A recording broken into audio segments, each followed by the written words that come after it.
All right, guys, so you're lined up, you know where you stand, you're getting a little bit antsy. Am I allowed to choke someone now? No, you don't get to choke someone yet. We have to bow in.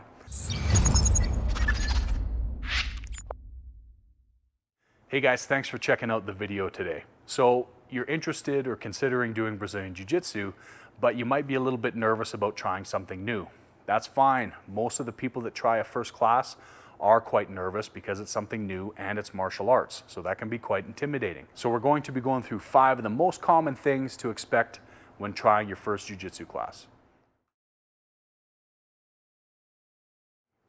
So you walk into your first jiu-jitsu class and you see a bunch of people sitting around clipping their finger and toenails, filing them, and some people sitting on the mats taping their fingers or toes, and you're like, what's going on here? Don't worry, you've walked into a gym that's concerned about your safety and hygiene. We clip our finger and toenails for 2 main reasons. Number 1, for safety. So for example, if I'm grappling with someone and I go to get a grip on their lapel, if my nails are long and they pull that gi away from me quickly, you can fold your fingernail backwards.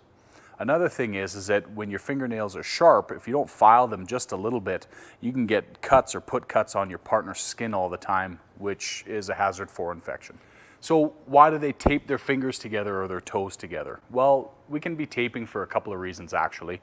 If I had injured a finger, I can buddy tape it to the next one and just give it a little bit of support. Same thing with the toes. Or I can use it if I had a small cut or a scrape, I can put a bandage over that and then use that hockey tape to kind of fortify that and make sure that it doesn't get exposed during training. You can also use tape to tape up your knuckles to make sure that you don't get any of the friction burn when you're doing good grappling or the nasty spider guard. These types of hygiene habits are for your safety and your partner's safety. So always keep some tape in your bag and make sure that your toenails and fingernails are clipped and filed a little bit before doing your training. We'll put a link in the description to another video that we've done on Brazilian Jiu-Jitsu hygiene habits. So make sure you check that one out as well. Number 2, some schools require that you bow on and off the mats.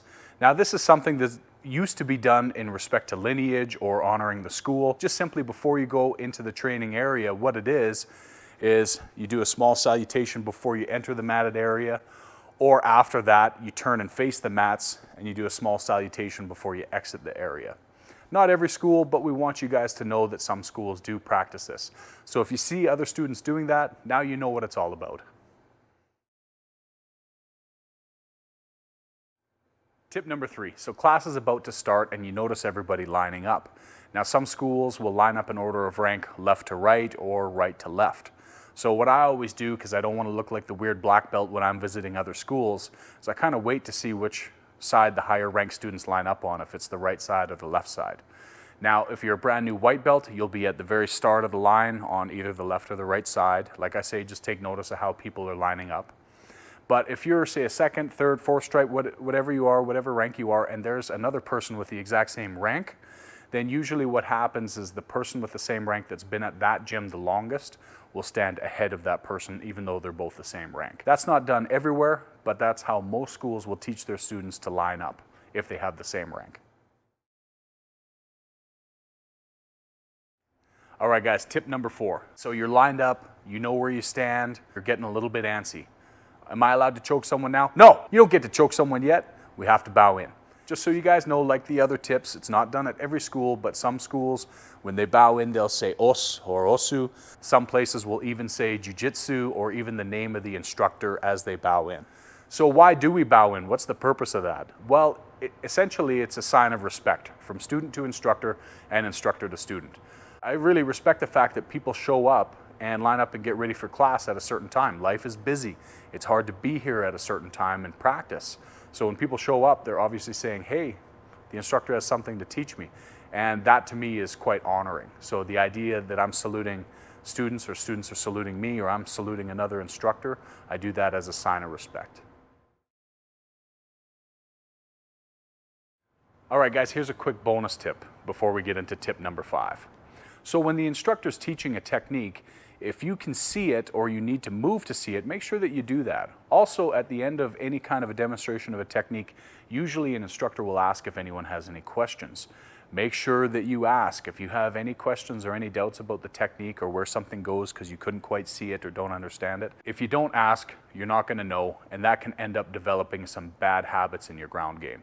So don't get embarrassed. Do whatever you can so that you can absorb that technique as best you can. Now, at the end of a technique, you may hear instructors go 3, 2, 1 and clap, or 3, 2, 1 clap the ground, or just clap the ground with no countdown or anything like that.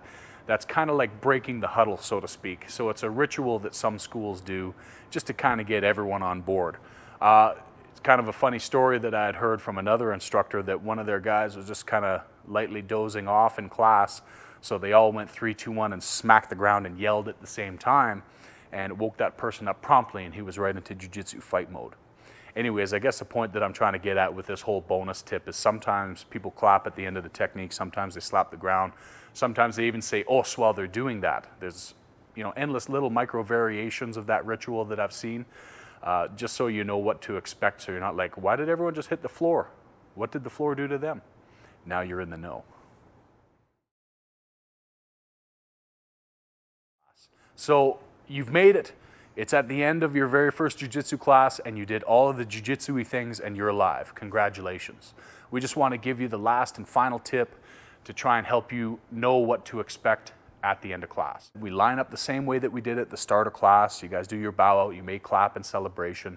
You may say os or jiu-jitsu. The idea is that now there's a formality that some schools do. We do it at the end of our class, where we go and fist bump or shake hands with the instructor and each other teammate, kind of like at the end of a hockey game. The idea is that at the end of jiu-jitsu, emotions can somewhat kind of run high. So it's kind of a reminder that, hey, we're all on the same side, we're all teammates, and shaking hands is just kind of one way to say, hey, thanks for helping me train today, and thanks for being a good training partner. One thing I should also add to that is that some classes don't bow in or out. They just start and they just kind of finish wherever. The instructor might go on to teach a private lesson or another class, and that extended mat time might be open for you to spar with other people. Now, if you're a brand new student, unless you can get with someone of some fairly high rank to be sparring with, I'd suggest not sticking around for sparring until you have a little bit more experience. The only reason for it is I've been injured mostly by newer students, not my seasoned students. So they don't know exactly how far to take a certain submission, and joints can get tweaked on really easily. So all that I'm saying is some schools won't even do a bow out. That's just kind of the end of class, and it's really less formal than maybe some other places, and people might just stick around and use the mats for drilling or sparring. So just be prepared to expect that as well. Hey guys, thanks for watching our tips on trying your first jiu-jitsu class. A couple of things I wanted to mention. How do you gauge whether you had a good class or not? Well, number 1, did you have fun? Number 2, did you get a workout? Number 3, did you learn something? And number 4, are you injury-free? So if you answered yes to those, you had a successful class. Now it's time to do it again and start advancing your knowledge in jiu-jitsu. Now, the only other thing that I really wanted to say is remember to ask a lot of questions. We want to make sure that we promote an attitude of knowledge. If you don't ask, you're not going to know. And we want to make sure that if we're going to provide video content for you guys in martial arts or specifically jiu-jitsu, that we teach you how to be a good student. If you don't ask those questions, you're not going to know. So thanks for watching, guys. Please consider liking and subscribing. And as always, leave a comment down below on any questions that you guys may have.